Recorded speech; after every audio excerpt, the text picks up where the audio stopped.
जय गुरु जी मितिन,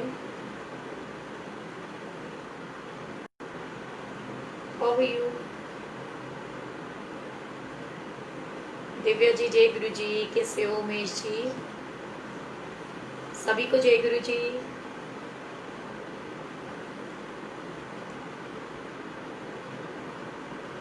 संध्या जी जय गुरु जी।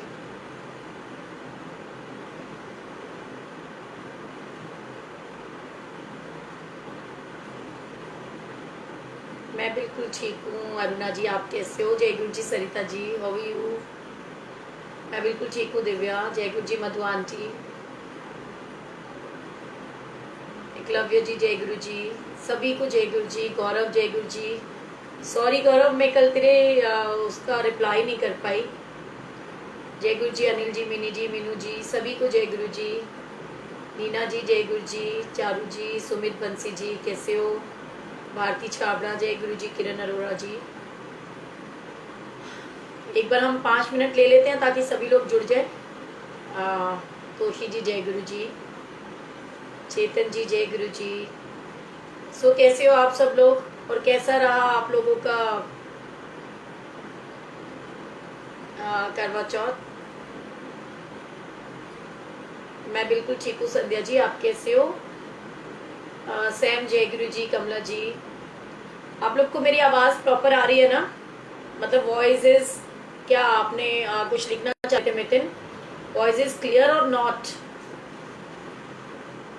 कमल जी जय गुरु जी।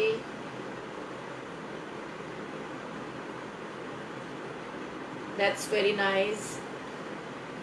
हाय श्रेया जय गुरु जी, हाउ आर यू? चलो तब तक आप साथ के साथ सत्संग। आशा दीदी मैं बिल्कुल ठीक हूँ, आप कैसे हो? मेरा नाम, मेरे नाम में क्या रखा है? गुरुजी बैठे हैं ना, guruji.com। गुरुजी की सारी संगत इक्वल है। मेरा नाम है गुरुजी की संगत। सो सभी को जय गुरु जी। अच्छा, आज ना मैं आपसे ना बहुत सारी, जय गुरु जी। सुरेंद्र जी कैसे हो?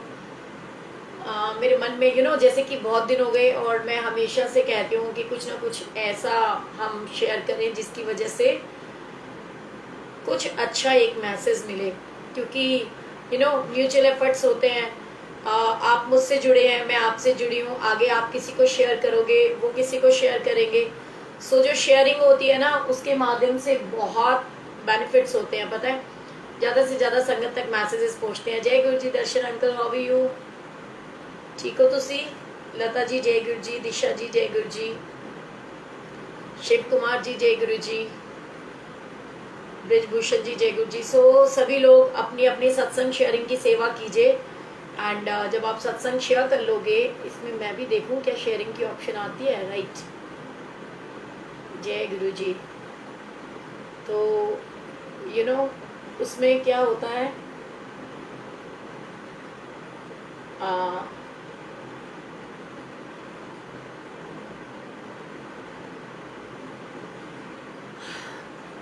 जय गुरु जी। सो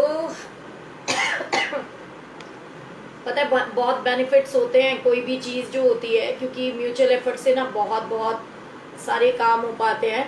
हम लोग कोशिश करते हैं ना जब, कि सबके साथ अच्छा हो, तो बेसिकली होता है। क्योंकि परमात्मा ने ये चीज़ें बताई हैं कि म्यूचुअल एफर्ट्स में तो बहुत शक्ति होती है, बहुत ताकत होती है। मिली ठाकुर जय गुरु जी। सो सभी लोग सत्संग शेयरिंग की सेवा कीजिए।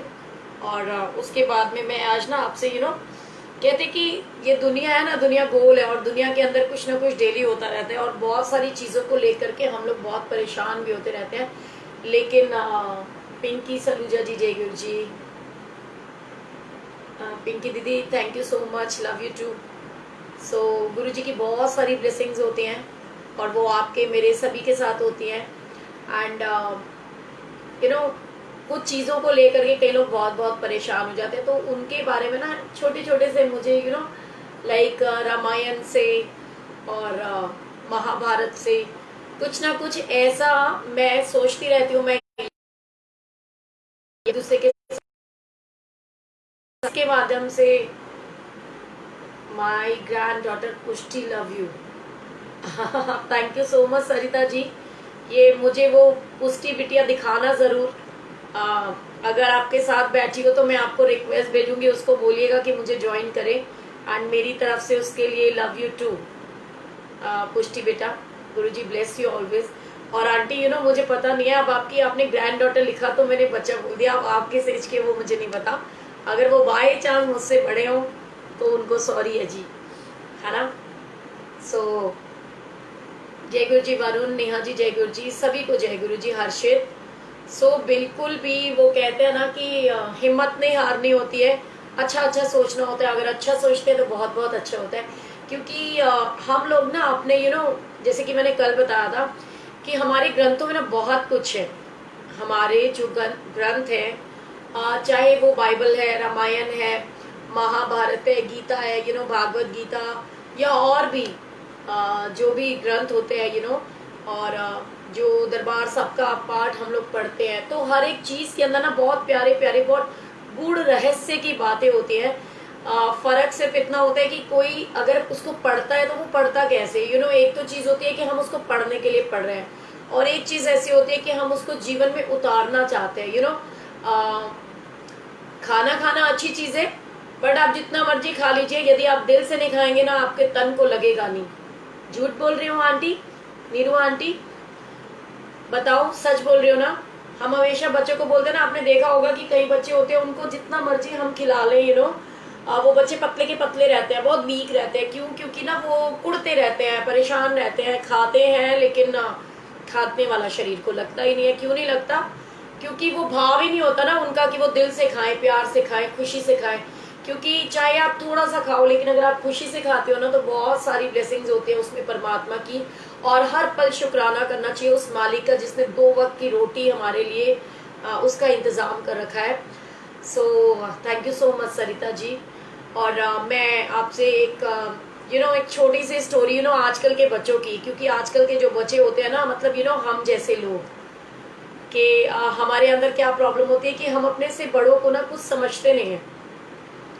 ठीक है, होता क्या है कि जीवन के अंदर अरे वाह क्या बात है।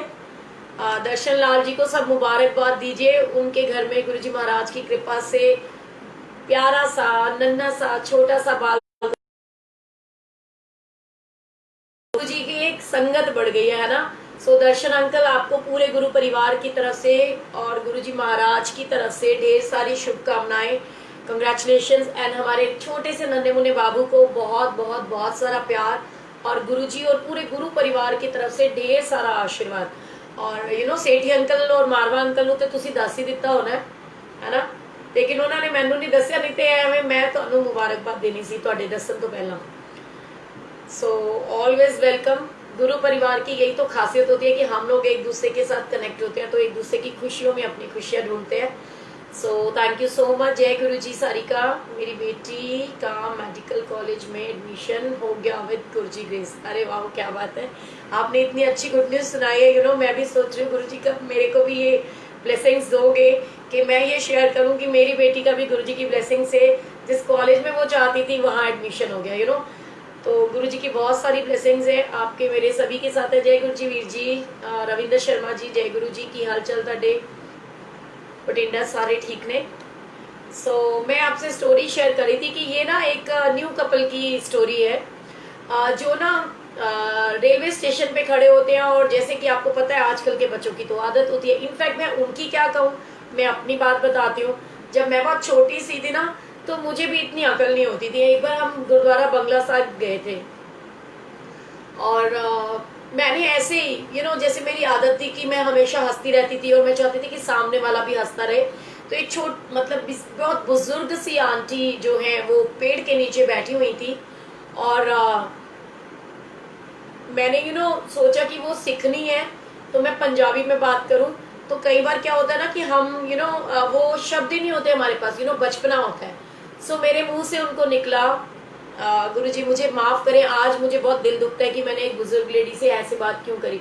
हालांकि मेरा पॉइंट ऑफ व्यू वो नहीं था, मैं पूछना ये चाह रही थी कि उनको कोई परेशानी तो नहीं है, लेकिन शब्दों का खेल कैसा होता है उसके ऊपर आज डिस्कस करते साथ साथ कि मेरे मुंह से निकला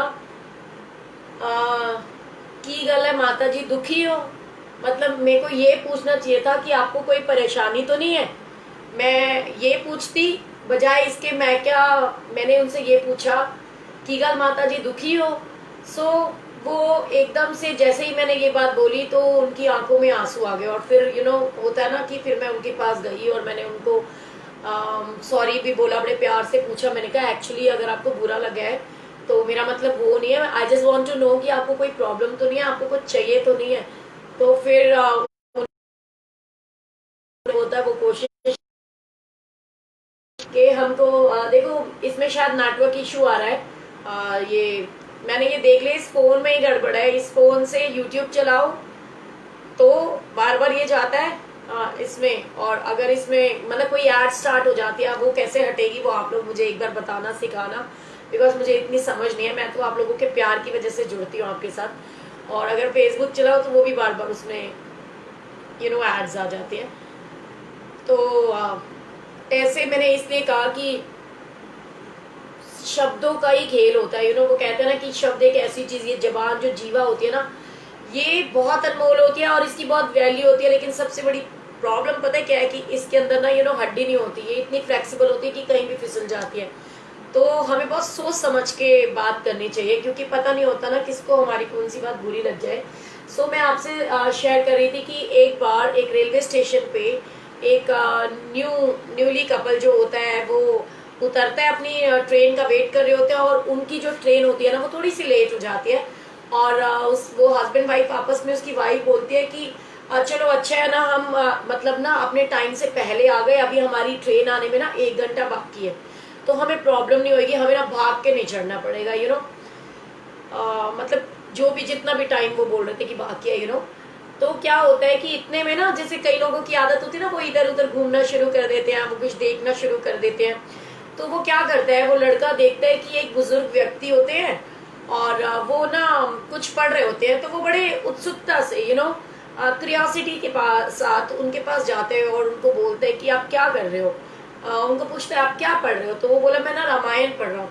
तो वो अपनी बीवी को कहता है देखो ये आज के टाइम में भी रामायण पढ़ रहे हैं, रामायण तो कितनी बार पढ़ चुके हो, कितनी बार हमने देखी है टीवी सीरियल्स में, हमने मतलब रामायण को कितनी बार देखा हुआ है, कितनी बार सुना हुआ है।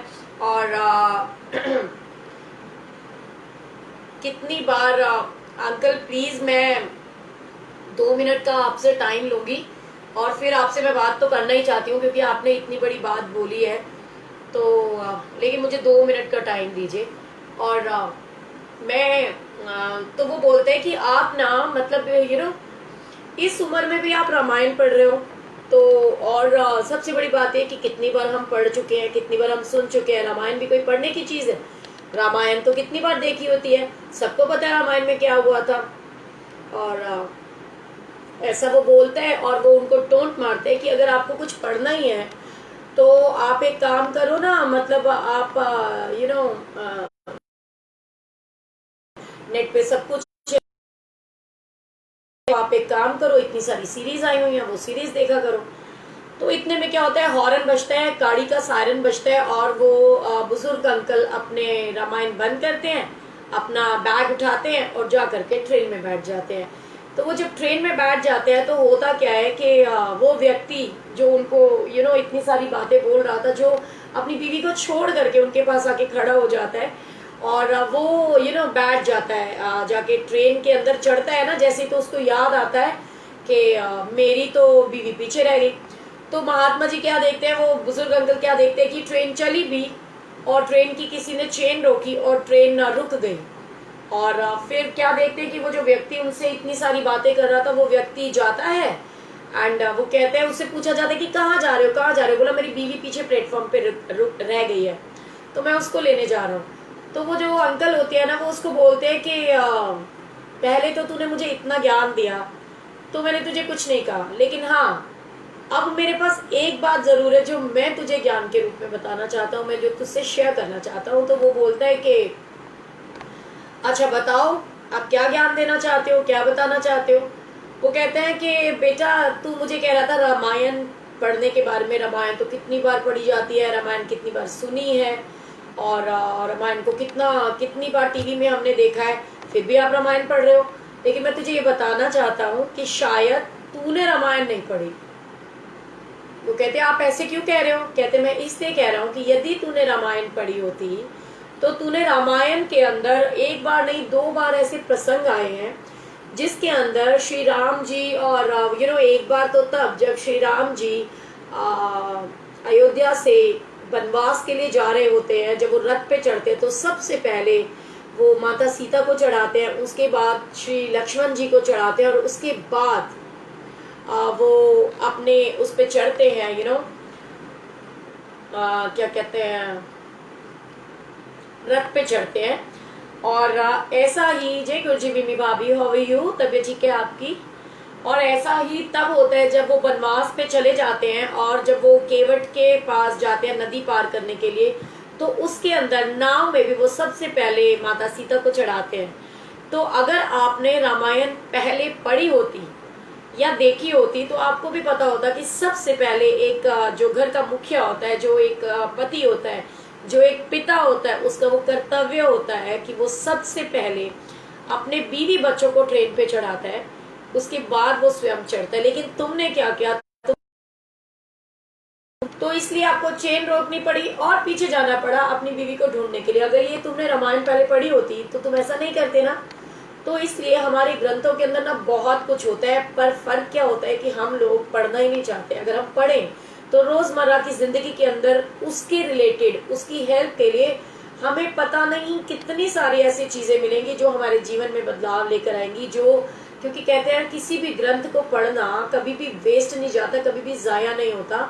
सो बहुत जरूरी है कि एटलीस्ट एक बार तो हम एक इंटरेस्ट से ही, क्योंकि जैसे टीवी सीरियल्स हम देखते हैं ना, और हमें क्यूरियोसिटी होती है कि यार कल क्या होगा, कल क्या होएगा। तो ऐसे ही जब हम कोई भी ग्रंथ पढ़ते हैं तो उसको जब हम एक चैप्टर पढ़ लेते हैं ना, तो हमको ये भी रहता है कि पता नहीं अब आने वाले अध्याय में क्या होगा। सो जैसे कार्तिक महात्म चल रहा है इस समय, कार्तिक का क्या महात्म है, कार्तिक की कथा क्या होती है, सो उस बारे में भी अगर हम सोचें, हम वो पढ़ें, तो उसके अंदर भी बहुत सारी अनगिनत चीजें। जैसे कि आज मैं अपने दिल की बात बताती हूँ। जब पंडित जी हमारे कथा सुना रहे थे मंदिर के अंदर, उन्होंने बहुत अच्छी एक बात बताई, और वो सच्ची में रियल है। क्योंकि कई बार हमारे साथ भी ऐसा होता है, आप अपने आप से पूछना होता है ना। बहुत सारे लोग हैं, उन्होंने अपने वॉशरूम को भी ना ऐसे बना रखा है कि क्या बोलते हैं, उसके अंदर फैन भी लगा हुआ है। कई लोग तो ऐसे भी हैं, मैंने सुना एक बंदा मुझे कहता है मेरे तो वॉशरूम में भी एसी लगा है। मैं क्या वाह जी वाह, ਤੁਹਾਡੇ वर्गा तो कोई महापुरुष होना ही नहीं है, ਤੁਹਾਡੇ चरण कितने ने। ठीक है, तो चलो खैर, एग्जॉस्ट तो मैंने सुना था, फैन भी सुना था, लेकिन एसी भी लगते हैं वॉशरूम में, ये मैंने पहली बार सुना था। तो आई वॉज वेरी शॉक कि मैंने कहा है वॉशरूम के अंदर एसी, मैं तो एक रूम से दूसरे रूम में नहीं लगवा पाई अभी तक।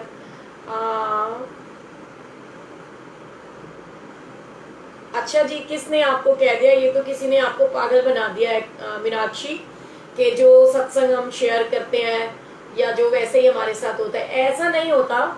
और कि और स्पेशली मान लो अगर मैं कह रही हूँ, क्योंकि मुझे तो बिल्कुल अकल नहीं है कोई गुरुजी की ओल्ड संगत कर रही हो या गुरुजी। बाकी हाँ, इतना जरूर होता है कि सत्संग के माध्यम से हमें बहुत सारे आंसर्स तो जरूर मिलते हैं, लेकिन लकीर का फकीर नहीं बनना। वो क्यों, वो मैं अभी आपको अगले सत्संग में जरूर शेयर करूंगी।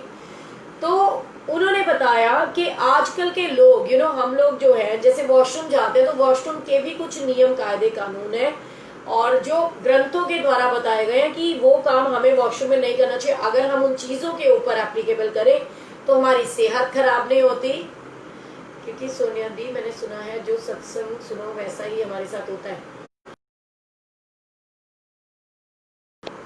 फेथ गुरुजी पे करो, बहुत ज्यादा करो, बहुत ज्यादा करो, लेकिन थोड़ा सा टाइम मेरे को दो। मीनाक्षी मैं आप ही बताते हो, लेकिन हाँ इतना जरूर याद रखो कि अंधविश्वास में नहीं पढ़ना कभी भी, कि कोई कुछ भी बोले तो ऐसा हो जाए। एक सेकंड जरा मैं इनका एक वो पढ़ लूँ, मैसेज मुझे लग रहा है कि इतना लंबा है तो शायद ज्यादा जरूरी है। जय गुरु जी। सोनिया आंटी, क्या आप मुझसे नाराज हो? मैं कई बार फोन नंबर डाल चुकी हूँ, आपने आज तक बात नहीं करी। अपने, मैं बड़ी डिप्रेशन में हूँ, मैं चल रही हूँ, प्लीज़ मुझे कोई रास्ता दिखाओ। मेरी बेटी के यहाँ कब लाल होगा? देखो वो तो परमात्मा बता सकते हैं आंटी, लेकिन प्लीज़ आप ऐसा कभी भी मत सोचो। और मैं किसी को इग्नोर नहीं करती। हाँ ये है कि कई बार ऐसा होता है अब ये 2 दिन तो बीते ऐसे हैं, जैसे कि मैंने आप सबको बताया था कि थोड़े टाइम पहले 3 अक्टूबर को मेरे फादर एक्सपायर हुए, उनको 1 महीना ही हुआ है अभी। तो कहीं ना कहीं ऐसा नहीं है, मैं आपको एक जीवन की सच्चाई बताती हूँ। मैं अपने जीवन में अपने पापा से सबसे ज्यादा प्यार करती हूँ, सबसे ज्यादा, मतलब आज भी बहुत प्यार करती हूँ, ठीक है। लेकिन जब मुझे ये महसूस होता है ना कि मेरे पास एक खुशी खो गई है, ठीक है, लेकिन अगर मेरे यहाँ आने से, आपसे बात करने से और आपके साथ में टाइम स्पेंड करने से अगर आपको खुशी मिलती है ना, तो मुझे पता क्या लगता है। इसके ऊपर भी मैं ना एक छोटी सी बात शेयर करना चाहती हूँ कि कई बार ना जीवन में मेरे को ऐसे लगता है, मैं आपको बिल्कुल रियल प्रैक्टिकल चीज बताती हूँ आंटी। सबसे पहले तो मैं आपको एक छोटी सी बात बोलूंगी जो कि बहुत बड़ा मूल मंत्र है। कार्तिक का महीना चल रहा है और बिल्कुल बाल गोपाल का हमारा श्री कृष्ण दामोदर की लीलाएं हैं इतनी सारी इसके अंदर।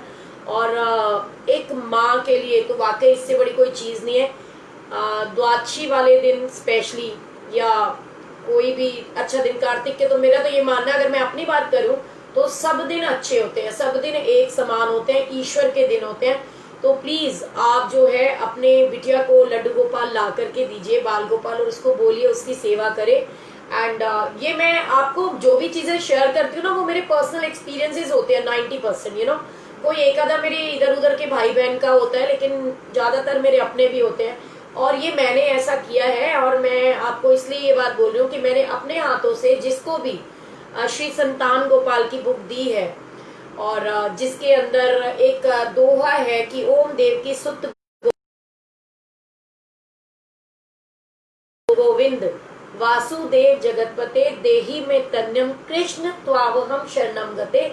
और अगर इस बुक की आप इस मंत्र को 108 बार दिल से आपकी बिटिया पढ़ेगी, और कार्तिक का टाइम है, तो भगवान श्री कृष्ण उसकी झोली में ये मुराद जरूर देंगे, डालेंगे। और एक एनवलप जो है अपनी ब्लेसिंग्स के रूप में अपनी बिटिया को दीजिए, और उसको ये बोलिएगा कि ये तेरे बच्चों के लिए है, जिस समय तेरे घर में बेबी होएगा तो तभी एनवलप को खोलना है, और उसकी जो भी जरूरत का सामान है वो आपने उसके लिए तब वहां उस पैसे से परचेज करना है। ये वो ब्लेसिंग्स है जो मुझे किसी ने दी थी, और मैं आपके साथ शेयर कर रही हूँ, क्योंकि ना मैं कोई पंडित हूँ, ना मैं पुरोहित हूँ, ना मैं कोई ज्ञानी, ना मैं कोई महता हूँ। लेकिन हाँ, ये मेरा पर्सनल एक्सपीरियंस है कि जब मेरे को मेरे हस्बैंड के एक फ्रेंड ने एक लिफाफा दिया था ये बोल करके कि ये ना आपके लिए है, इसको तीत्यान कहते हैं, कि ये आपके बच्चों के लिए, जब आपका बेबी होएगा तो आप उसको यूज कीजिएगा। और साथ में मुझे पंडित जी ने ये पाठ बताया था करने के लिए, क्योंकि मैं शुरू से मंदिर से मतलब जैसे कि भगवान श्री कृष्ण का कार्तिक और जो भी माता रानी यानी भगवान से जुड़ी हूँ, मंदिर में जाती हूँ रेगुलर, बच्चों जब बच्ची थी तब से, तो मुझे इन सब चीजों का बहुत पता है। और अपने जो हमारे अपने होते हैं वो हमारे लिए प्रेयर्स करते हैं, बताते हैं। तो मुझे पंडित जी ने बताया था कि तू संतान गोपाल का पाठ किया कर। और उन्होंने सबसे बड़ी बात, ये बहुत ब्लेस्ड महीना है कि मेरा फर्स्ट बेबी वो 12 नवंबर को हुआ था, और पंडित जी ने मुझे इतने टाइम पहले ये बोल दिया था कि तेरे घर में संतान नवंबर में होगी। And I was very surprise. मैंने कहा ले हाले वो पिंड वसिया नहीं छोर पहले ही आगे ने पंडित जी तुसी ऐसा कि मैं कह सकते हो कि नवंबर च आएगी, लेकिन ये सच्चाई है कि ऐसा हुआ मेरे साथ।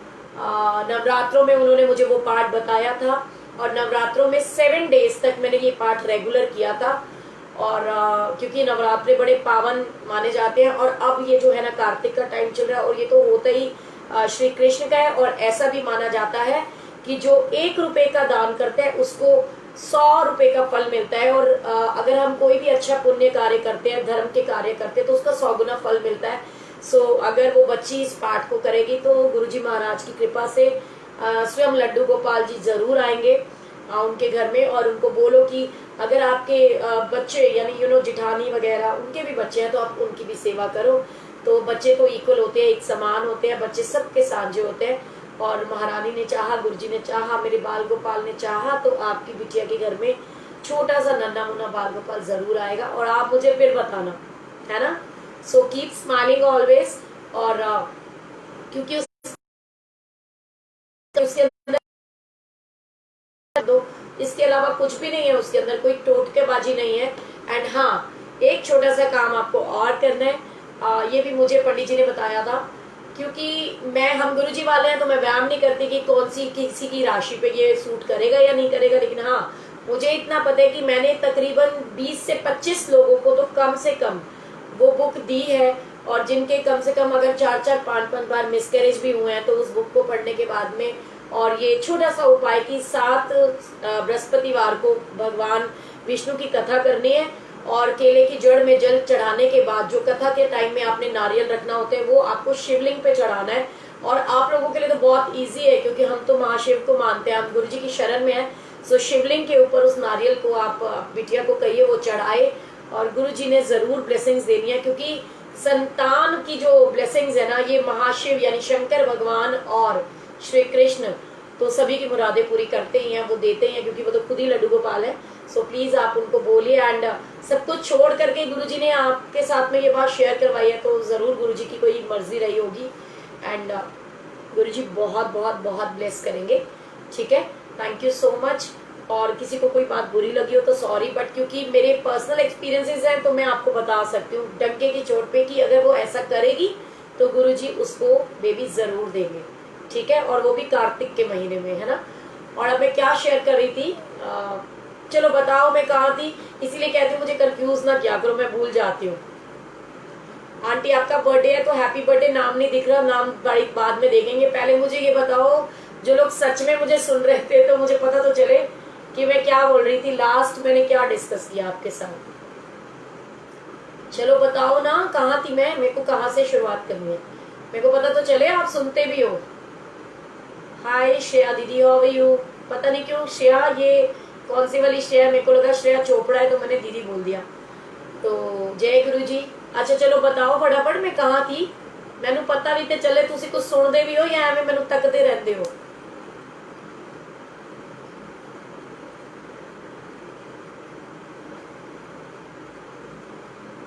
किसके हस्बैंड की लाइफ में प्रॉब्लम होती रहती है।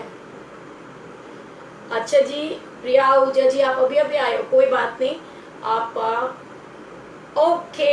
ये किसने बताया है, यू नो मेरे को तो पता था, पर मैंने कहा जरा पता तो चले कि कौन इस बात को ध्यान से सुन भी रहा है।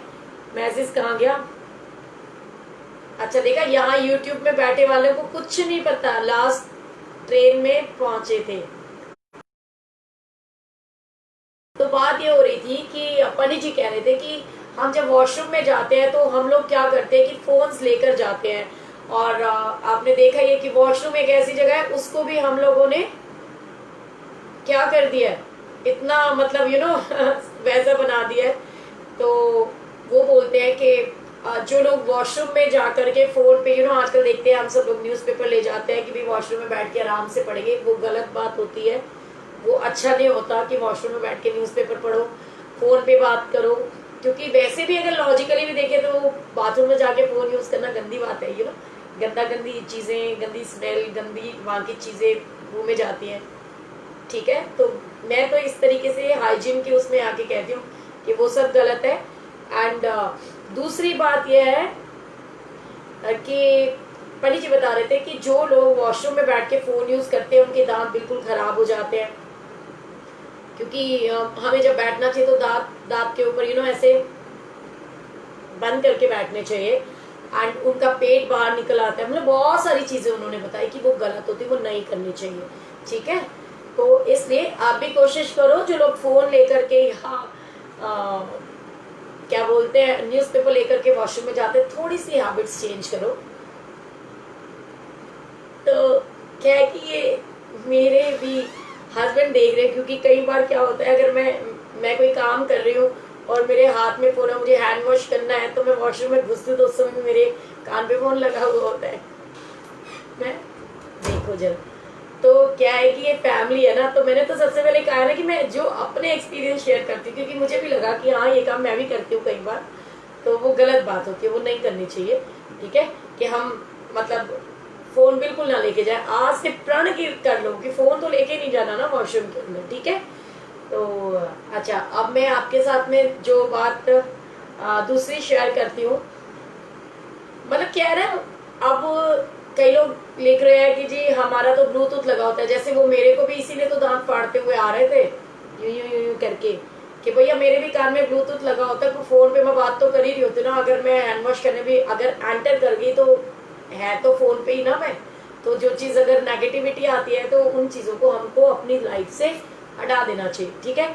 अच्छा, अब मैं आपको ना एक और रामायण का मुझे प्रसंग याद आ रहा है कि एक बार की बात है, जब रावण जी जो है, क्योंकि रावण आप बोलोगे रावण जी क्यों कह रहे हो, रावण जी इसलिए कह रहे हैं कि रावण भी एक महाज्ञानी और बहुत बड़े पंडित थे, और जिन्होंने भगवान श्री शंकर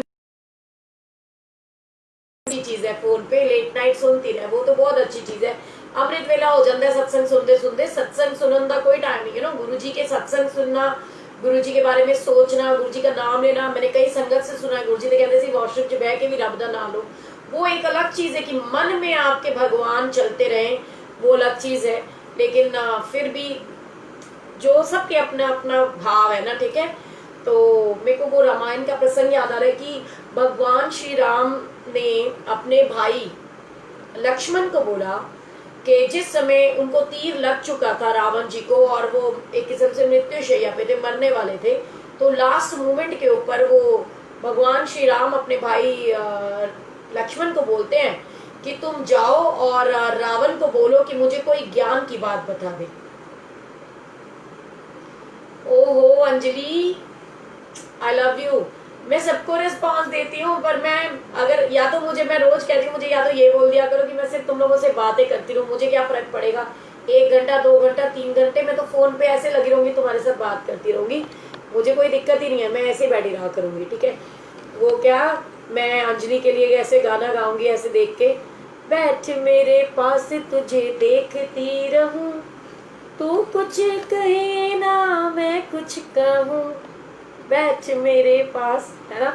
तो वो जो चीज़ है ना, वो एक अलग चीज़ होती है। और अगर मैं वैसे बोलूँ तो देखो, फिर मैं अगर कुछ शेयर कर रही हूँ तो मैं इतने सारे मैसेजेस नहीं पढ़ पाती हूँ। सच्चाई है कि मैंने ना अभी तक चश्मा नहीं बनवाया, क्योंकि जो मेरा बीच में बीपी हाई हो गया था उसकी वजह से मेरी आई साइट, और कुछ मुझे गावा अंकल का चश्मा लगा करके इतनी फोटोज खींचने की आदत थी, वो मुझे हमेशा टोकते थे। जब भी हम मेट्रो में जा रहे होते थे ना, तो वो मुझे हर बार टोकते थे कि तेरा दिमाग ही खराब है, पता नहीं तेरे को मेरा चश्मा पहन के फोटो खींचने में क्या आनंद आता है, मुझे आज तक समझ नहीं आया, तेरे वर्गी कोई चल्ली है ही नहीं, यू नो।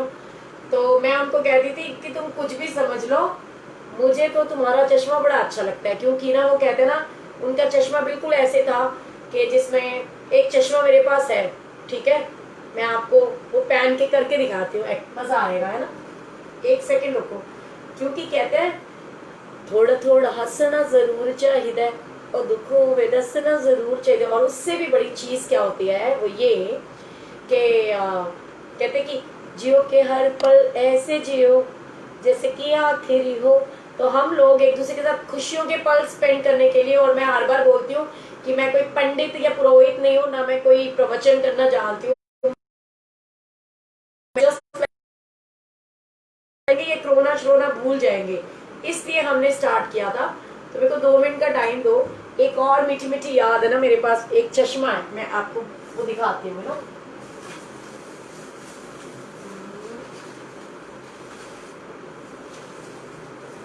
और आपको पता है एक दिन तो ना हम ट्रेन चेंज करने के लिए जब वहाँ कहते ना उस पे राजीव चौक में, तो वो चश्मे में फोटो खींचने के चक्कर में चश्मा खो गया, और फिर दोबारा वैसा चश्मा मिला ही नहीं।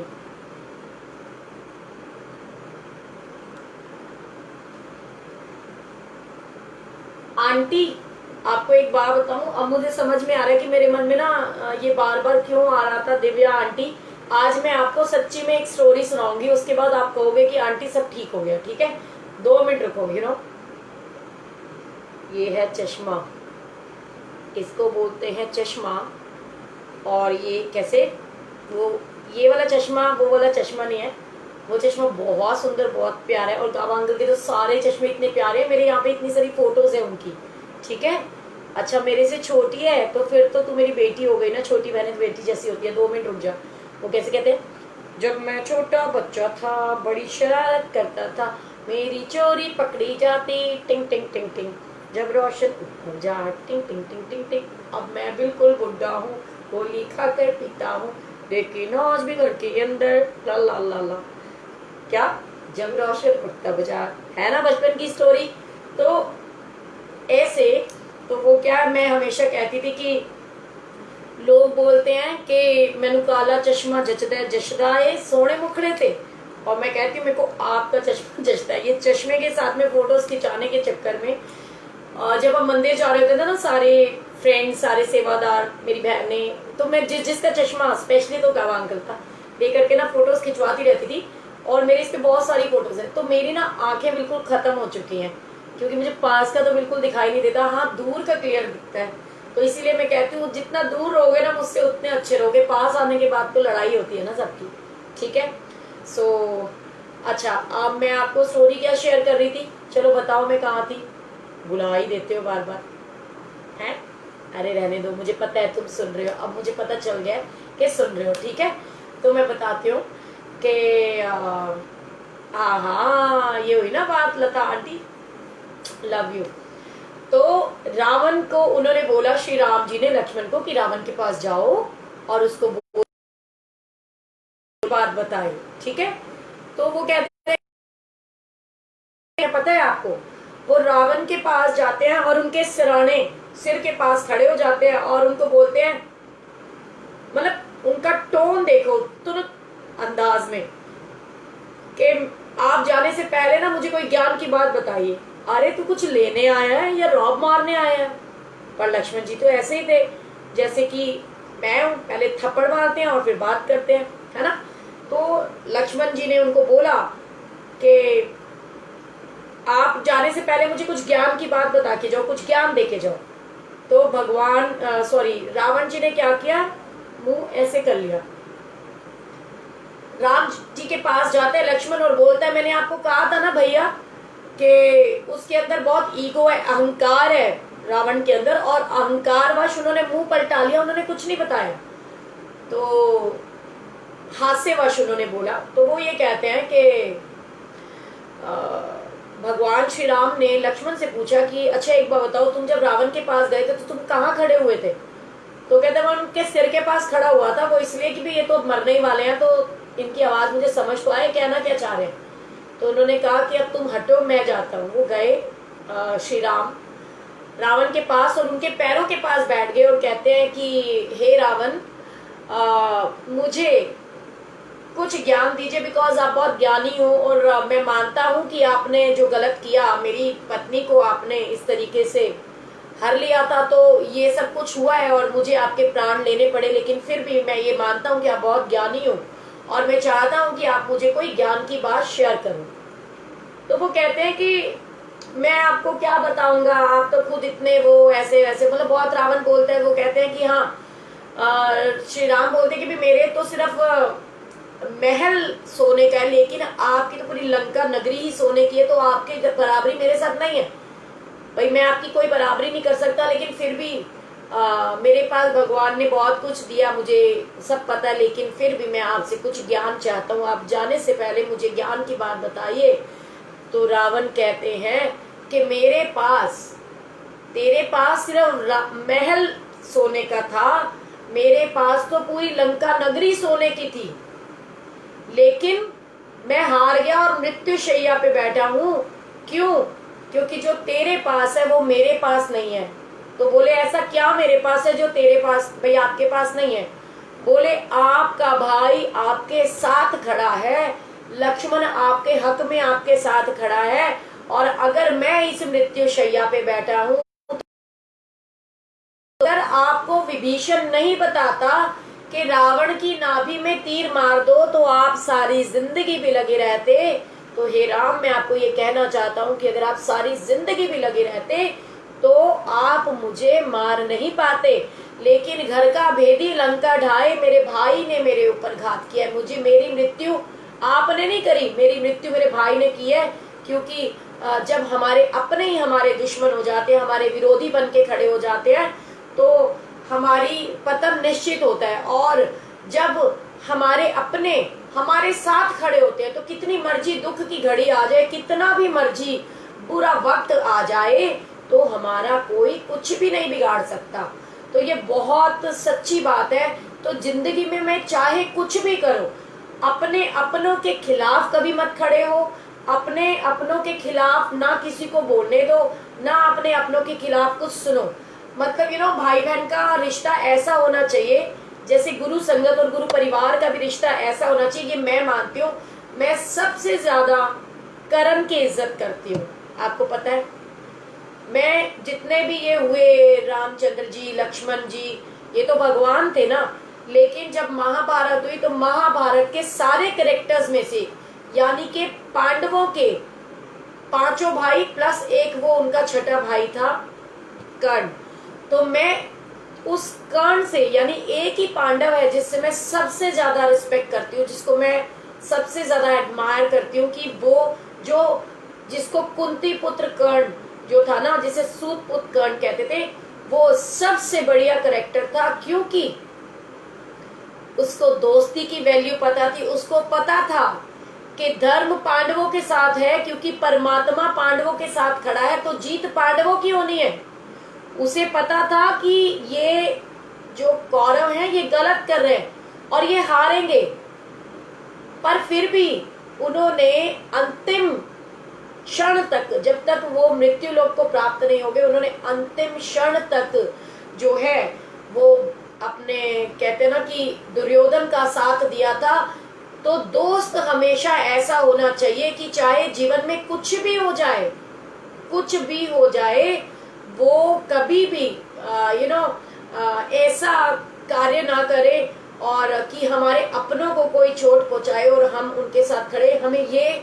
हम कोशिश करें, क्योंकि कर्ण समझाता था दुर्योधन को, ऐसा नहीं है कि वो नहीं समझाता था, लेकिन फिर भी उसने दोस्ती निभाई ऐसे कि उसने हर पल उनका साथ दिया। और वो उनके कर सकता था कि मुझे पता चल गया कि पांडव मेरे भाई हैं, तो अब मैं उनके साथ देना चाहता हूँ, लेकिन उन्होंने ऐसा नहीं किया। वो लास्ट क्षण तक अपने दोस्तों के साथ खड़े रहे। और मीनाक्षी, मैं आपको बताऊं, पता नहीं क्यों मेरे को ना अब आपके कुछ दिनों के क्वेश्चंस देख करके ना मेरे को ऐसा लगता है कि ना मुझे पॉजिटिव वाइब्स नहीं आती। मुझे ऐसा लगता है कि आप ना जानबूझ के इस तरीके के क्वेश्चंस करते हो मीनाक्षी। बुरा मत मानना, पर मेरी एक आदत है कि मैं ना स्ट्रेट फॉरवर्ड बोलती हूँ, क्योंकि उस दिन आपने ऐसे क्वेश्चंस पुट किए गौरव अंकल से रिलेटेड, मंदिर से रिलेटेड, तो मेरे को ना ये चीजें थोड़ी सी समझ में नहीं आती। और मैं बिल्कुल क्लियर कट बोलूं, क्योंकि हमारा फोकस सिर्फ गुरुजी महाराज तक होना चाहिए, और गुरुजी के अलावा हमको कुछ मतलब नहीं मेरे को। और ना सबसे बड़ी बात यह, मैं बार बार कहती हूँ कि मुझे किसी के बारे में कुछ नहीं पता, मैं आप लोगों के साथ अपने एक्सपीरियंस शेयर करती हूँ। तो कभी कभी आपकी बातें ना मुझे ऐसी ऐसी चीजें करती है कि मेरे को ऐसा लगता है कि कोई जानबूझ के तो नहीं एक अलग नाम की या फेक आईडी ऐसे बना करके मेरे साथ ये सब बातें करता है। तो मेरे को, क्योंकि देखो मैं आपको क्या बता सकती हूँ, आप अगर मुझसे कोई कल को मुझे कोई ये कह दे कि आंटी भगवान ना करे कोई ऐसे कहे कि मेरे को कैंसर है, बता दो क्या मेडिसिन खाऊं, तो हम कोई गुरुजी थोड़ी हैं। वो गुरुजी बैठे हैं ना, वो सबके लिए कल्याण करते हैं, सबका कल्याण करते हैं। आपको बुरा लग रहा हो तो I am really very sorry, because I don't want to hurt you, but क्योंकि उस दिन आपने वो क्वेश्चन अगर पुट नहीं किया होता तो मेरे माइंड में ऐसी बात नहीं आती। क्यों? क्योंकि यार ये सोशल मीडिया है और इसके ऊपर आकर के ऐसी कोई भी बात, ऐसा कोई भी हमें टॉपिक नहीं करना चाहिए जिसकी वजह से हमारी संगत डिस्ट्रैक्ट हो, या वो डिस्ट्रैक्ट होने के लिए उनको कोई चीज की या किसी भी वजह से उनको कोई उलझन हो। तो प्लीज ऐसे के क्वेश्चंस या कुछ भी। और रही बात आपकी और मेरी, अब मान लो मैं ही हूँ, क्या पता दिन रात मेरी कमर में कितना दर्द होता हो, मुझे पता नहीं मैं कितने पेन में हूँ, मैं कितने दुख में हूँ, कितनी तकलीफ में हूँ, लेकिन मैं फिर भी स्माइल करती रहती हूँ। मैं कभी शेयर ही नहीं करती हूँ, है ना, कि नहीं आप मुझसे मिल जा लेगी तो आपको मेरी रियल सिचुएशन पता चलेगी। देखो मीनाक्षी, अगर आप रियल में प्रॉब्लम में हो, हमेशा आपकी बहन आपके साथ खड़ी है, लेकिन प्लीज मेरे को ना कोई ऐसे कंट्रोवर्सी से रिलेटेड प्लीज कुछ भी मत बोला करो, ठीक है? Sorry if I hurt you, है ना? Love you baby. तो गुरु जी की ब्लेसिंग्स होती हैं वो शेयर करनी चाहिए हमें, ज़्यादा से ज़्यादा ना अच्छी अच्छी पॉजिटिव बातें करनी चाहिए। और हाँ, मैं सिर्फ आपको इतना ही कहूँगी जो मैं अपने लिए करती हूँ, आप अगर घर में जोत जगाते हो तो वो जोत का घी लो और मम्मी को उससे थोड़ा सा गुरु जी का नाम लेकर का घी मम्मी के बैक में लगाओ, आपकी मम्मी बिल्कुल ठीक हो जाएगी। गुरु जी बहुत बहुत बहुत ब्लेस करेंगे। नंबर उसमें मैंने स्पेशली तुम लोगों के लिए डाला ना, गुरु जी से आज्ञा लेके, तो मेरे से पर्सनली बात कर, मेरे को कॉल कर, मुझे व्हाट्सअप कर, मुझे कोई प्रॉब्लम नहीं है। लेकिन हाँ, कोई भी ऐसा मैसेज जो किसी भी तरीके से किसी को मिसगाइड कर सकता है, पता है क्यों? क्योंकि अब तो मुझे इतना इमोशनल मत करना मेरी जान, कह तो दिया, मेरे को कॉल कर लेना, ठीक है? मैं तेरे से बात करूंगी ना, मुझे कॉल करना है ना। और जब मम्मी को बड़े प्यार से थोड़ा सा भी वो जोत का घी लगा करके उनके साथ टाइम स्पेंड करेगी ना, तो आधा दुख तो तेरी मम्मी का वैसे भी कम हो जाएगा, है ना? क्योंकि माँ को क्या चाहिए कि उनकी बेटी उनसे प्यार करती है। अरे नहीं मेरी डार्लिंग, मैंने कह तो दिया, ओके, आई एम सॉरी, ठीक है? पता नहीं होता ना, आजकल दुनिया है भाई, आप लोग मानते हो ना इस बात को? फेसबुक के ऊपर इतने आईडीज ऐसी हैं जो आंटियों की फोटो लगी हुई है और अंदर अंकल होते हैं, वो क्या समझते हैं हमें पता नहीं चलता, उनके एक मैसेज से हमें पता चल जाता है कि ये जेंट्स है या लेडीज। और वैसे भी मेरी तो एक नेचर है, अगर कोई सही मायने में, रियल मायने में गुरुजी की अच्छी वाली पवित्र संगत भी हो ना, और वो मुझे जब मैं आपने मुझे रिक्वेस्ट भेजी, मैंने एक्सेप्ट करी, और आपने तुरंत ही अगर मुझे जय गुरु जी का मैसेज भी फेसबुक पे डाल दिया ना, तो मेरा एक ही फंडा है, मैंने वो आईडी ब्लॉक करनी ही करनी है, चाहे कुछ भी हो जाए। क्योंकि मैं ये सोचती हूँ कि मैं किसी को एंटरटेन करने के लिए थोड़ी ना बैठी हूँ। गुरु जी का गुरु परिवार है, जय गुरु जी लिखना, मेरी वॉल पे लिखो, आई विल रिप्लाई। मैसेंजर में मैसेज ना करो, ओके बेबी? आजा मिलने के लिए, शाम को मिलते हैं, ठीक है? सेक्टर 15 तो बिल्कुल पास में है ना? फिर हम फोटोज खींच के ना ऐसे सेल्फी डालेंगे फेसबुक पे, ठीक है मीनाक्षी? अब बस कर, चलो। तो भगवान श्री राम को रावण जी कहते हैं कि आप जो है ना प्लीज मुझे कुछ बताओ, और वो बताते हैं कि अभी आपकी सबसे बड़ी विजय यही है कि आपका भाई आपके साथ है, क्योंकि मेरे को अगर आप मार पाए हो तो इसलिए क्योंकि मेरा भाई मेरे खिलाफ था। तो जिंदगी के अंदर बहुत सारी ऐसी सिचुएशंस आती हैं, और इससे रिलेटेड मैं एक चीज आपसे शेयर करना चाहती हूँ, और एक स्टोरी के माध्यम से, कि क्या होता है एक्चुअली में कि कुछ चीजें ऐसी होती हैं कि वो वैसी होती नहीं है, लेकिन हमें दिखाई जाती है, और हम देखते भी है, और हम बिना सोचे समझे उन चीजों पे, उन बातों पे यकीन कर लेते हैं। नहीं राजे बाबू, ऐसे नहीं बोलो, ठीक है? आप कभी भी मैसेज करो, इनफैक्ट अब मुझे पता चल गया ना मीनाक्षी, मैं आपका रिप्लाई, और एक दिन मैंने उसको कुछ बोल दिया, क्योंकि गुरु जी के खिलाफ तो मैं कुछ सुन ही नहीं पाती, मैं पागल हो जाती हूँ। तो वो मेरे से लड़ने लग गई, और लड़ने के बाद में क्या किया, लड़ती जब तक तो ठीक था, लड़ती तो मैं उससे ऐसी फाइट करती कि वो जिंदगी में याद रखती, क्योंकि गुरु जी के खिलाफ तो मैं सुन ही नहीं सकती हूँ, है ना? लेकिन उसने क्या करा, उसने उस बात को लेकर के कि भी मैं अगर आपको आपकी अपनी हूँ, आपकी बहन हूँ, तो आपको प्यार से ही समझाऊंगी ना, और अगर आप गलत करोगे तो मैं टोकूंगी। मीनाक्षी, मैंने आपको हाथों हाथ टोका ना किसी भी बात को लेकर के, तो मैं ऐसी हूँ, मैं अंदर नहीं रखती, सामने फेस टू फेस डायरेक्ट बोलने में बिलीव करती हूँ। तो मैंने उसको कुछ समझाने के लिए बोला, और बहुत प्यार से, एक नहीं 2 बार फोन करके समझाया भी, सब कुछ किया। लेकिन उसने क्या करा, गुरुजी के नाम पे रोना शुरू कर दिया कि आपने मुझे ऐसे कह दिया, वैसे कह दिया, मेरे को ऐसे हो रहा, वैसे। मैंने उसको कहा, मैं तेरे पाँव पकड़ के माफी मांगती हूँ मेरी माँ, प्लीज रो मत। और मैंने उसको हक कर लिया।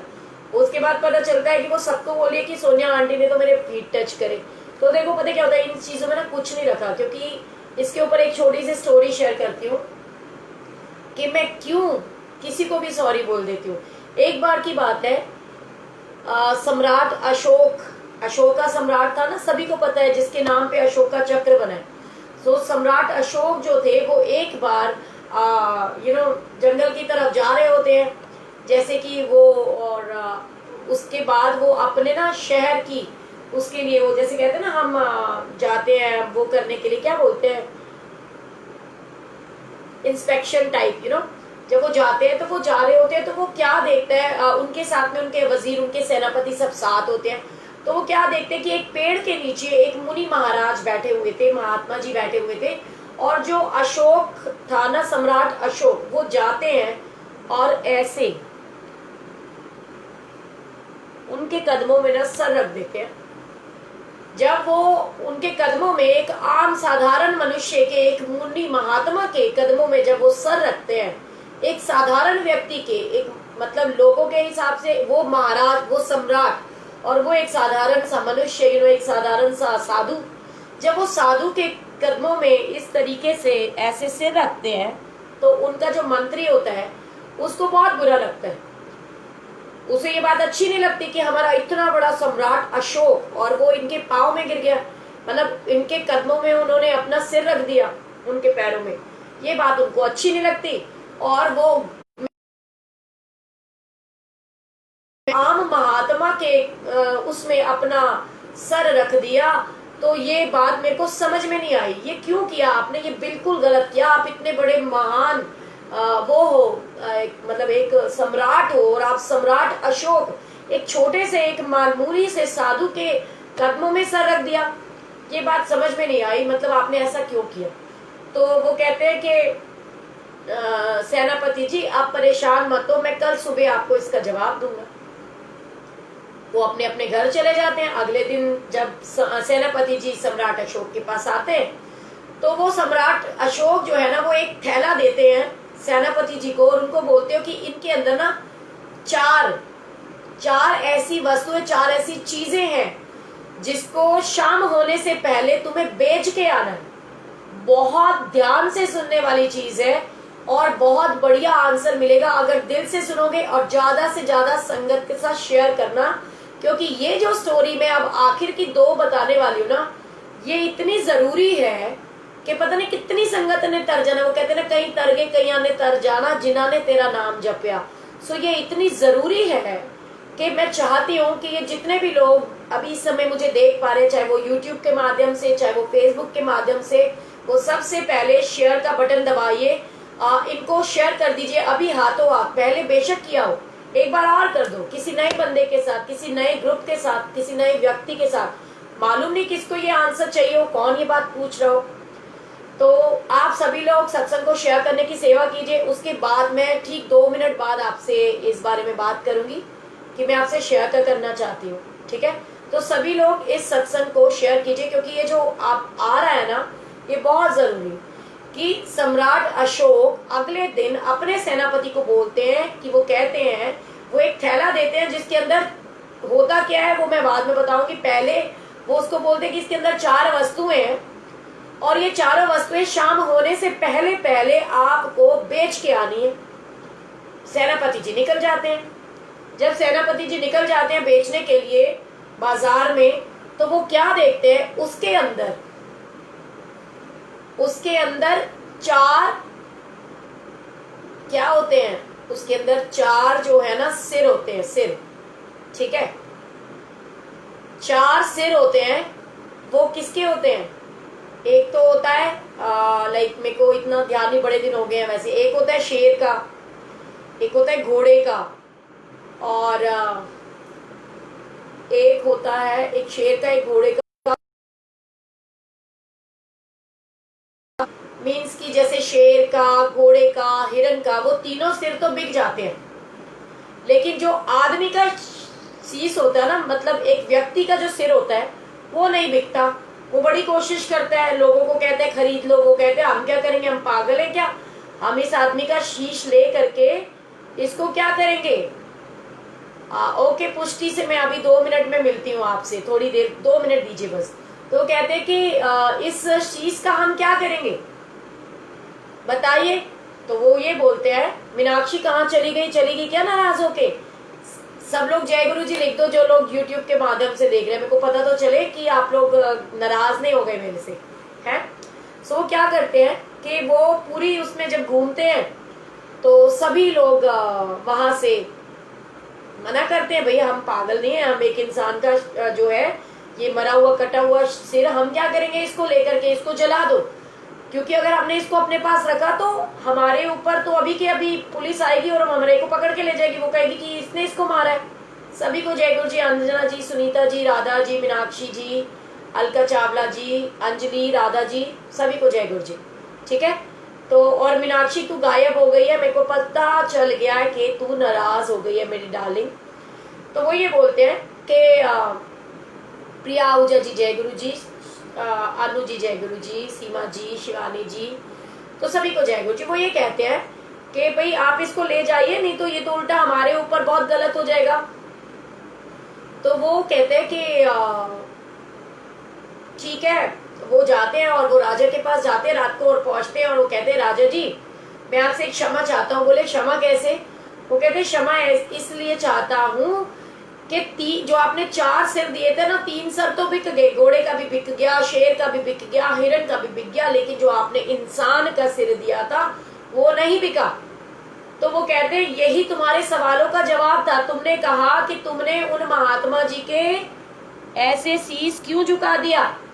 तो मैं ये बताना चाहता था कि ये शीश क्या है, ये अहंकार का प्रतीक है। तो मैंने अपने अहंकार को उनके चरणों में गिराया कि मैं अहंकारी नहीं हूं। मैं ये बताना चाहा उनको कि मैं अहंकारी नहीं हूं, मेरे अंदर कोई अहंकार नहीं है। ठीक है, मेरे अंदर ऐसा कोई भाव नहीं है। मैंने आपको जो बात बोलनी थी वो बोल दी। ठीक है, मतलब ये मैं आपको स्टोरी से कोरिलेट करके बता रही। तो वो कहते हैं कि जो इंसान होता है ना, उसके अंदर इतना इतना अहंकार होता है, यदि वो अपना अहंकार छोड़ दे तो बहुत सारी प्रॉब्लम्स तो वैसे ही सेटल हो जाएंगी उनकी।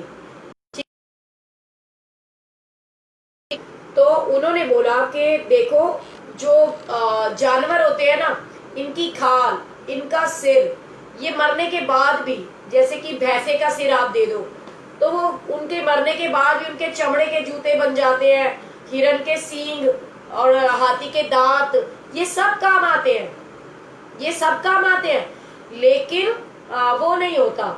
ठीक है, मतलब जो आदमी का सिर है ये किसी के काम नहीं आता।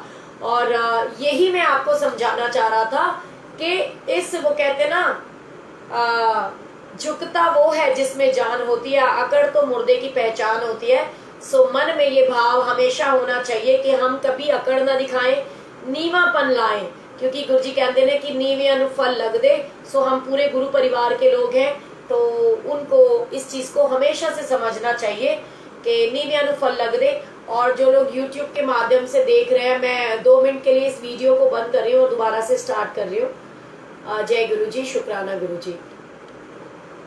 तो गुरु जी की जो ब्लेसिंग्स होती है ना, वो आपके और मेरे सभी के साथ होती है। हमको वो भाव आना चाहिए, हमें समझना चाहिए कि हम कर क्या रहे हैं, क्योंकि हम जितना गलत करेंगे वो उतना गलत होएगा, और जितना हम अच्छा करेंगे किसी के साथ अच्छा होएगा। क्योंकि गुरु जी ने हमेशा यही शिक्षा दी कि नीवियां नु फल लग दे, मेरे मन कदे मान न करी कि नीवियां नु फल लग दे। ठीक है, तू ते बुरे दा भी बुरा न करी कि नीवियां नु फल लग दे। सो ये बिल्कुल सच्चाई है कि मन के अंदर हमेशा ये भाव लेकर के आइए कि गुरु जी महाराज की कृपा से हम जो है कभी भी किसी का गलत ना करें, किसी को गलत ना बोलें, और जितना हो सके सबके साथ अच्छा करें। क्योंकि यदि हम जब सबके साथ अच्छा करते हैं तो परमात्मा हमेशा हमारे साथ होता है और वो हमारी हमेशा रक्षा करता है और बहुत सारी खुशियां देता है, और ये जीवन की बहुत बड़ी और कठोर सत्य है। तो कभी भी मन में वैर विरोध नहीं रखना चाहिए, हर किसी से प्यार करना चाहिए, हर किसी के साथ में खुशी से मिलना चाहिए, उनको बहुत ही भाव के साथ में हमारे को मिलना चाहिए। और कभी जितना हो सके किसी का बुरा ना करो। ठीक है ना, कभी किसी का बुरा ना करो, क्योंकि जब हम किसी का बुरा नहीं करते तो ईश्वर हमारा बुरा कभी नहीं होने देता। जय गुरु जी नितिन जय गुरु जी, सभी को जय गुरु जी, है ना। तो मन के अंदर वो भाव हमेशा होना चाहिए कि जितना हो सके हम सबके साथ अच्छा करें, कभी किसी के साथ बुरा ना करें, और कभी सुनी सुनाई बातों पे यकीन ना करें। कभी किसी के, कहते सिक्के के 2 पहलू होते हैं। ठीक है, हर सिक्के के 2 पहलू होते हैं। हमको नहीं पता होता सोचना कि जब आप और मैं हैं तो अगर मेरी किसी से व्यक्तिगत लड़ाई हो जाएगी, मान लो आपकी और मेरी हो रही है, तो कोई भी इंसान ना अपनी गलतियां कभी नहीं बताता। हर इंसान दूसरों की बताता है। तो सबसे पहले आप लोग सत्संग शेयर करने की सेवा करते रहिए। अब जो मैं स्टोरी शेयर करने वाली हूँ वो उससे भी बहुत अच्छी है, ठीक है। तो क्योंकि मैं सिर्फ वही चीजें शेयर करती हूँ जो मुझे बहुत बहुत बहुत अच्छी लगती है, क्योंकि मुझे लगता है कि हमारा परिवार है तो परिवार को जितना हो सके अच्छी बातों से जोड़ना चाहिए। और आज एक सत्संग भी मुझे शेयर करना है आपके साथ, क्योंकि मैं बिल्कुल फुल अच्छे मूड में बैठी हूँ। और आप लोगों से भी ये रिक्वेस्ट करी कि ज्यादा से ज्यादा संगत के साथ में शेयर कीजिए आप। और ये स्टोरी है जो अकबर थे उनकी और बीरबल की, ठीक है। तो किस किस को सुननी है पहले मेरे को बताओ। सुनीता मदान जी जय गुरु जी, रविंदर मदान जी जय गुरु जी। दीदी नेट बहुत स्लो हो गया है, 1 GB खत्म। आपकी वीडियो नहीं देख पाऊंगी। अरे अरे ऐसा कुछ नहीं है, कोई बात नहीं, आराम से देखियो, बाद में देख लेना, कोई इशू नहीं है, ठीक है ना। मेरे ख्याल से ना इनके अंदर ना एक ऑप्शन होती है, अगर आपको कोई स्टोरी देखनी होती है स्पेशली यूट्यूब पे, तो आप उनको ना डाउनलोड करके रख लो, तो उसके लिए नेट की जरूरत नहीं होती। किसी भी समय आपका रात के समय किया करो ऐसे बेसिकली। मान लो आप मेरा ही सत्संग सुन रहे हो या किसी भी संगत का अगर आप सत्संग सुन रहे हो, तो आपको कुछ भी नहीं करना, आपको सिर्फ इतना करना है कि आपने जिस समय रात का टाइम हो, क्योंकि उस समय ज्यादातर लोग सो जाते हैं तो नेट बहुत फास्ट हो जाता है उस समय। 12 बजे के बाद अगर आप करोगे ना तो आप उनको, और मेरे ख्याल से बिना इंटरनेट के डाउनलोड हो जाती है शायद या नहीं पता नहीं, लेकिन आप एक बार इनको डाउनलोड करके रख लोगे तो उनको देखने के लिए कभी नेट नहीं चलाना पड़ता, ऐसा मेरे को पता है। वैसे मेरी मम्मा करती रहती है सारा दिन स्टोरियां से, जैसे कथा वगैरह ना। तो गुरु जी की बहुत सारी ब्लेसिंग्स होती हैं। और मैं आपके साथ में जो अकबर और बीरबल की एक छोटी सी स्टोरी शेयर करना चाहती हूँ। वो स्टोरी है कि कहते हैं ना, एक बार की बात है, अकबर ने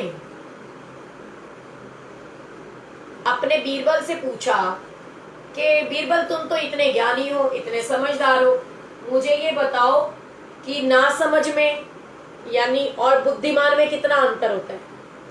एक बुद्धिमान व्यक्ति और एक नासमझ में क्या अंतर होता है, और बुद्धिमान व्यक्ति किसको कहते हैं। बहुत ध्यान से सुनने वाली स्टोरी है, बड़ी प्यारी है, और ये आपके और मेरे ऊपर ही है, क्योंकि आप और मैं भी ऐसा करते होंगे। अगर हम ध्यान से सोचेंगे, सुनेंगे, समझेंगे, तो शायद आप और मैं भी ऐसा करते होंगे। करते हैं कि नहीं करते हैं?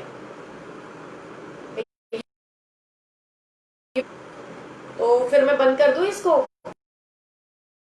क्योंकि अब जो मैं आपसे शेयर करने वाली हूँ स्टोरी वो बहुत बहुत बहुत जरूरी है। तो जितने भी लोग जुड़े हुए हैं ना, वो सभी लोग ये सत्संग आगे संगत के साथ शेयर करें, ग्रुप्स में शेयर करें। जैसे मैंने बताया ना, 3 बिंदु होते हैं, नीचे और ऊपर भी, और वहां से शेयरिंग के माध्यम से आप इनको कोई भी सत्संग जो चल रहा होता है उसको आप अपने स्टेटस पे क्लिक करके शेयर कर सकते हो, आप अपने फेसबुक पे क्लिक करके शेयर कर सकते हो, और आप अपने जो ब्रॉडकास्ट लिस्ट होती है उसके अंदर शेयर कर सकते हो, ठीक है। पुष्पा जी जय गुरु जी, अंश जय गुरु जी, अंजलि, अल्पना जी जय गुरु जी, पुष्पिंदर जी जय गुरु जी, ठीक है। सभी के साथ मैं ये स्टोरी जो है वो शेयर करने वाली हूँ। सुषमा चावला जी, पूजा जी जय गुरु जी, okay, thank you so much Aruna ji. तो एक बार अकबर ने अपने जो महामंत्री, उनका जो बीरबल था, उससे पूछा मंत्री से कि मुझे ये बताओ कि बुद्धिमान में और अज्ञानी में क्या अंतर होता है। तो वो कहता है जी ऐसा है राजा जी, मैं बड़ा थक चुका हूँ आपके प्रश्नों के जवाब देते देते, आप मुझे ना 4 दिन का समय दो, मैं घर जा रहा हूँ और 4 दिन मैं रिलैक्स करना चाहता हूँ, उसके बाद आ करके मैं आपके इस सवाल का जवाब दूंगा। बताओ, बीरबल के अंदर इतनी क्वालिटी थी कि वो अपने राजा को जवाब दे रहे हैं।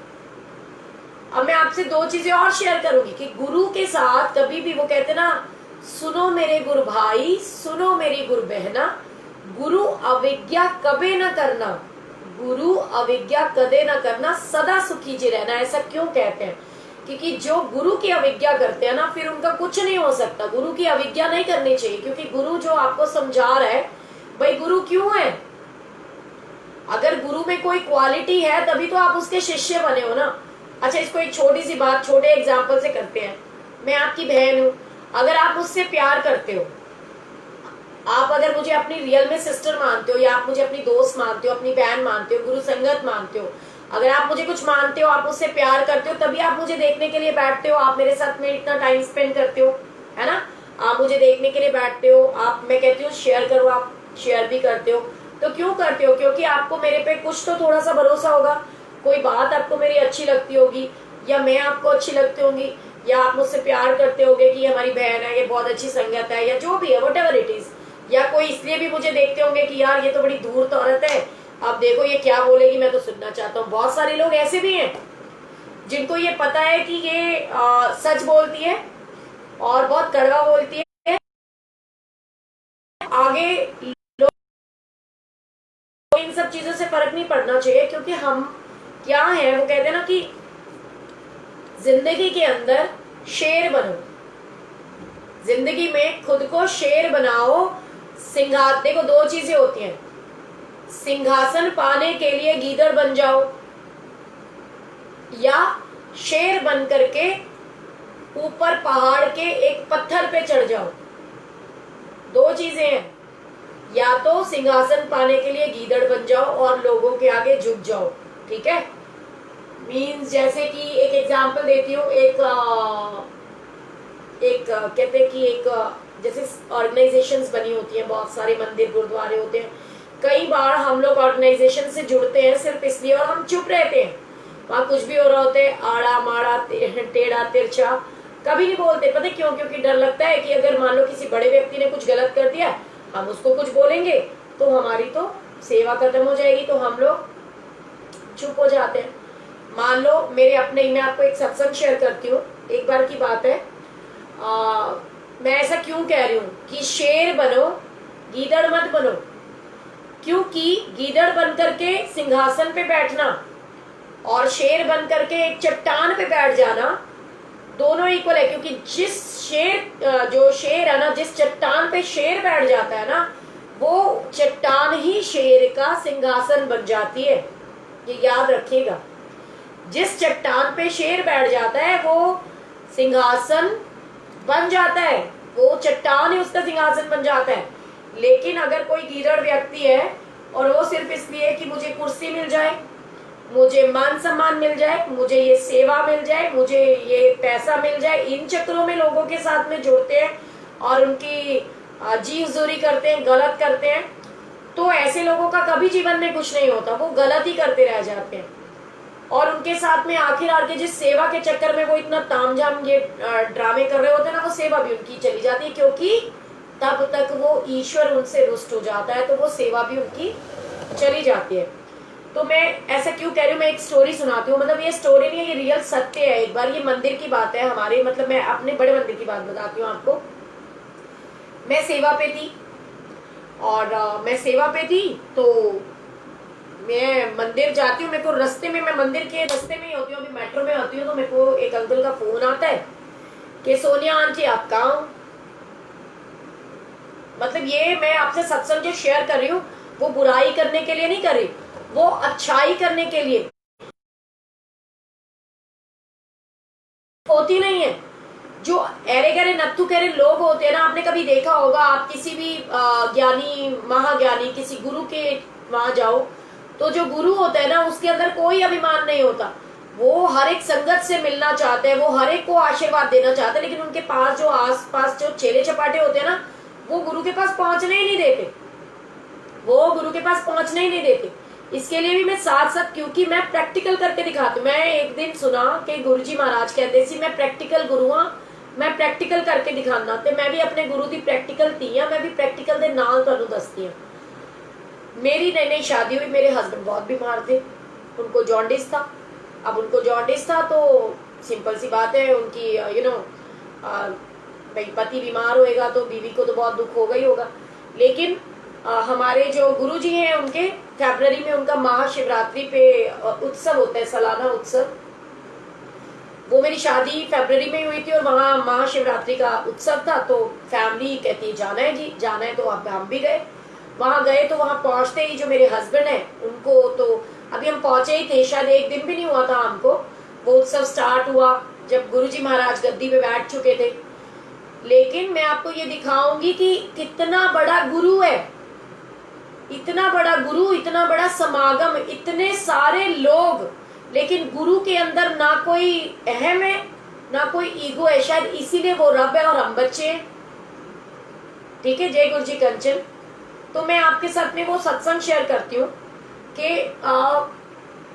ये सभी की लाइफ में होती है। और एक आंटी ने मुझे एक दिन बोला था कि आंटी आपने वो जैसे मदर इन लॉ से रिलेट करके एक स्टोरी सुनाई ना, तो वो जरूर बताना, ऐसे लगता है हमारी आप बीती है, तो मैं आपको ये स्टोरी सुनाने के लिए एक छोटा सा एग्जाम्पल भी देती हूँ। मेरी नई नई शादी हुई, मेरे इन लॉज जो हैं, मेरे को वो बसंत पंचमी का दिन था। बसंत पंचमी वाले दिन जो है हमारे वहां पर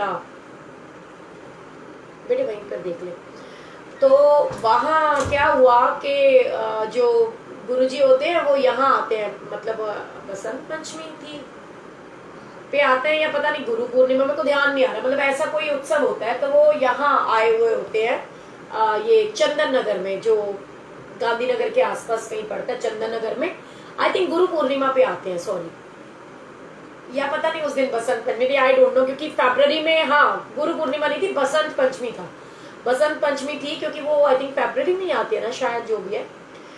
तो वो उत्सव था, महाराज जी आए हुए थे और मेरी फैमिली ने, क्योंकि उन लोगों के यहाँ क्या होता है कि बहू का नाम जो चेंज करते हैं ना, चाहते थे, उन्होंने फेरों के समय में मेरा नाम नहीं बदला था, क्योंकि उन्होंने कहा हम अपने गुरुजी से नाम रखवाएंगे। अब बहुत ध्यान से सुनने वाली बात है, ये एक छोटी सी आम बात थी, जिस आम बात ने उस गुरु की, मतलब जो हमारे गुरुजी महाराज गुरु शरणानंद जी रमन रेती वाले, उनकी नजरों में मुझे बहुत प्यारा बना दिया। छोटी छोटी चीजें होती है ना, जैसे हम छोटी छोटी चीजों से बहुत खुश हो जाते हैं, ऐसे गुरु होते हैं। गुरु ईश्वर है, ईश्वर रब है। रब क्या होता है, वो बहुत भाव का भूखा होता है, उसको सिवाय भाव के कुछ नहीं चाहिए होता। उन्हें इससे कोई फर्क नहीं पड़ता आप दक्षिणा में क्या देके जा रहे हो, क्योंकि उनको पैसे से मोह होता ही नहीं है। जो रियल गुरु होता है ना, उसको रियल साधु होगा, असली साधु की पहचान होती है कि उनको पैसों से कोई मतलब ही नहीं होता। ठीक है, तो मैं आपको बताती हूँ। अब मेरे लॉज में को लेकर गए, मेरी नंदे भी वहां थी, साथ में हमें नाम रखवाना था अपने उसका, मतलब उन्होंने मेरा नाम रखवाना था, हम माथा टेकने के लिए गए। जो मेरे को माथा टेकना था, तो मेरी जितनी भी आई हुई थी नंदे वंदे, मम्मी, मदर इन लॉ वगैरह, सब लोगों ने गुरुजी महाराज को, कहते ना, उनके गले में हार पहनाने की कोशिश करी। उन्होंने किसी के हार पहने ही नहीं। और थोड़ी देर बाद मेरे को उनके पास में लेके गए, क्योंकि पहले वो कहते कि भी वो जाके होता ना कि बताते, उनसे आज्ञा लेते कि पहली बार मैंने जाना था उनके पास। तो वो जब गए तो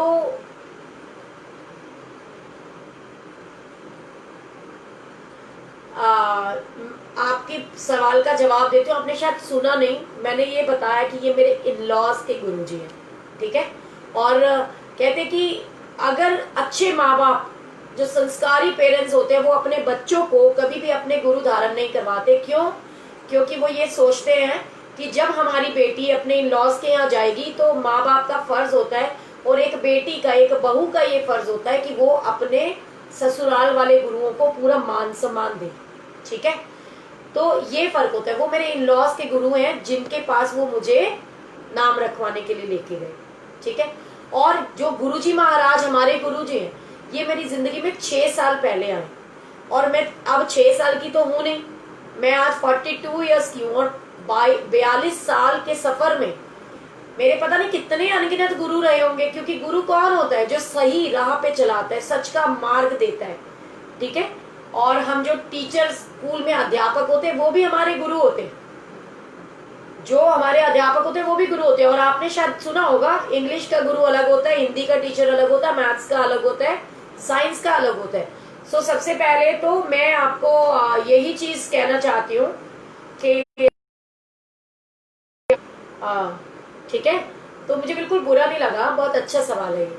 तो हुआ क्या कि जैसे मैं बता रही थी, तो हमारे पेरेंट्स में आज भी होता है। और हमारे जो मतलब पेरेंट्स के, मेरे माँ बाप के जो गुरु हैं, वो हैं मुनि जी महाराज हरमिलापी जी।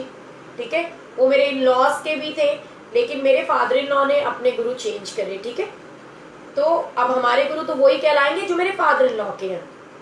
ठीक है ना, तो अब होता क्या है कि मुनि जी महाराज हरमिलापी जी के यहाँ अगर कोई अनमेरिड गर्ल जाती है और वो दीक्षा या नामदान मांगने लगती है तो वो नहीं देते, वो कहते मैं जोड़े से दूंगा नामदान, क्योंकि वो अच्छे अच्छे माँ बाप अपने बच्चों को दुविधा में नहीं डालते, और वो तो फिर गुरु है, वो रब है, वो कहते हैं हम जोड़े से नामदान देंगे, ऐसे नहीं देंगे। अगर मैं उनके उधर की हूँ, मेरे हस्बैंड अगर मानते हैं तो वो दे देंगे नाम, लेकिन वो वैसे नहीं देते। क्यों? क्योंकि वो ये कहते हैं कि बच्चों को वो दुविधा में क्यों डाले, क्योंकि बच्चे फिर परेशान हो जाते हैं, है ना।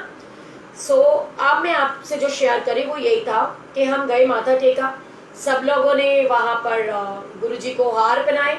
मैं आराम से, मेरे को तो नहीं पता था कि क्या हो रहा है, उनसे परमिशन लेकर के, क्योंकि पहली बार जाना था, फिर वो मेरे को लेके गए।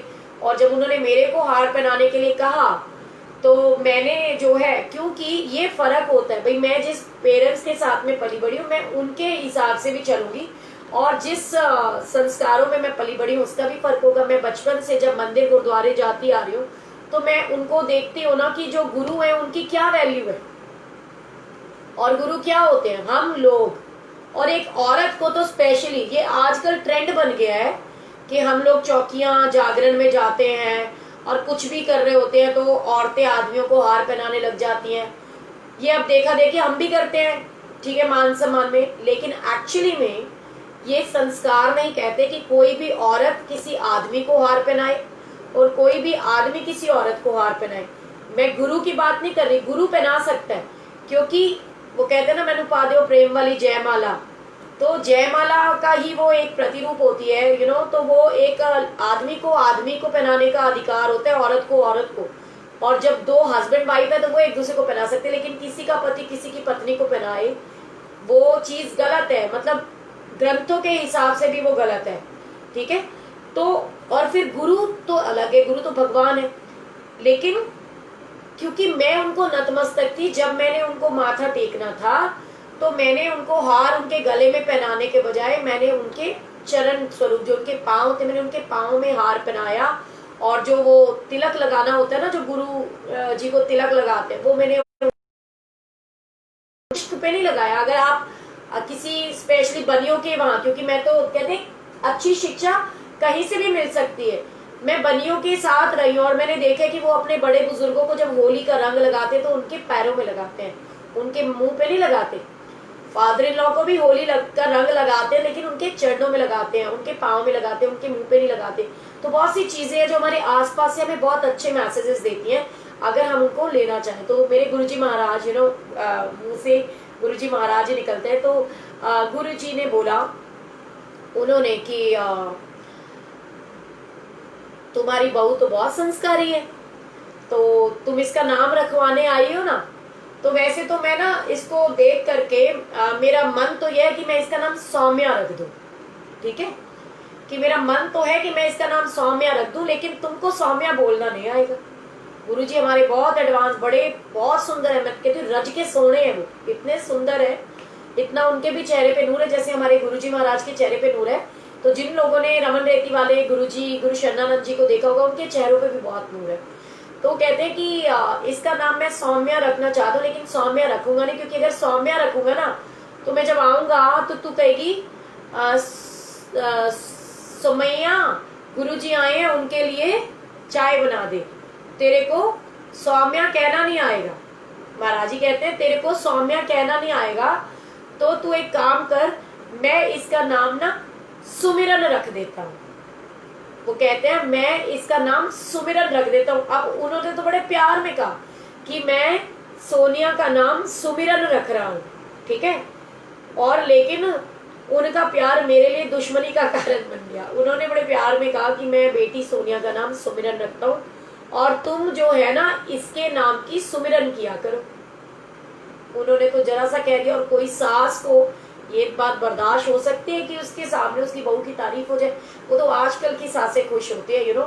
मैं बड़ी खुश होंगी कि मेरी बहू, जैसे मेरे हैप्पी की बीवी आ रही है, और मैं बहुत खुश हूँ कि वो इतनी सुंदर है, क्यूट है, स्मार्ट है। और क्योंकि हैप्पी हमेशा बोलता है कि मैं उसकी माँ हूँ, और उसने जब अपनी उसकी एंगेजमेंट हुई तो अपनी उससे वीडियो वो कॉन्फ्रेंसिंग पे मेरे से बात कराई और उसको बोला कि ये मैं बात करा रही हूँ। तो मैंने उसे बोला मैं सुनना चाहती हूँ कि वो मुझे क्या बोल के बुलाती है, तू कुछ नहीं बोलेगा। तो उसने बस ये बोला कि ये सोनिया आंटी, गुरुजी के वहां बोलते हैं ना सोनिया आंटी, तो कि आप उनसे बात करो, है ना। तो उसने छूटते ही बोला कि ये मेरी सेकंड मॉम है, राइट। तो वो मुझे जब वो चीज बोलती है तो वो मेरे को पता है ना कि वो मान नहीं होता जब वो अपने अपनों के सामने बोलते। लाइक अगर हम दो फ्रेंड्स हैं, मान लो एक लड़का एक लड़की है, हम दो लोग हैं, अगर मैं अपने किसी लड़के दोस्त को अकेले में उसके साथ में तू मेरा बहुत अच्छा बेस्ट फ्रेंड है, ये है वो है बोलती हूँ, वो कोई वैल्यू नहीं है। तू मेरे फैमिली मेंबर की तरह मेरे घर का मेंबर है तो कोई वैल्यू नहीं है। लेकिन अगर सीरियसली मैं उसको अपना मानती हूँ और अपनी फैमिली में इंट्रोड्यूस कर सकती हूँ, और हमारे हर फैमिली फंक्शंस में वो होते हैं, और उनके साथ खींची हुई फोटोग्राफ्स जब हम फेसबुक पे अपनी फैमिली के साथ शेयर कर पाते हैं, तो एक्चुअली में वो रियल मायने के सच्चे रिश्ते होते हैं। पता है क्यों? क्योंकि सच को कभी छुपाना नहीं पड़ता। छुपाया किसको जाता है? जहां गलत होता है, गलत को छुपाने की जरूरत है, सही को छुपाने की जरूरत नहीं होती। और ऐसा कोई काम जिसको दुनिया से छुपाना पड़े वो गलत होता है। तो ऐसा कोई काम करना ही नहीं चाहिए जिसे आपको छुपाना पड़े। तो ये भाव था, तो उन्होंने बड़े प्यार से कह दिया। और उसके बाद घर आकर के तो बस क्या होता है आपको पता ही है। अब इसके बाद में क्योंकि गुरुजी महाराज ने मुझे वो नाम दे दिया, और जब उन्होंने मुझे पहली बार बुलाया था तो बड़े प्यार से बुलाया था। जब मैं पहली बार माथा टेकने गई थी तो उन्होंने बोला था कि हेलो स्वीट गर्ल, कैसी हो। मुझे बड़ी खुशी हुई क्योंकि मैं बहुत छोटी सी थी उस समय, मेरे ख्याल से 20 साल की थी सारी। तो 20 साल तो बच्चा ही लगेगा ना। मैं आज अपनी शादी की फोटोग्राफ्स अगर शेयर करूं तो वाकई में बच्ची थी। 20 साल का तो बच्चा ही होता है। आज मेरी बेटी का 12 नवंबर को 18th बर्थडे है, तो मेरी बच्ची तो छोटी सी बच्ची है ना।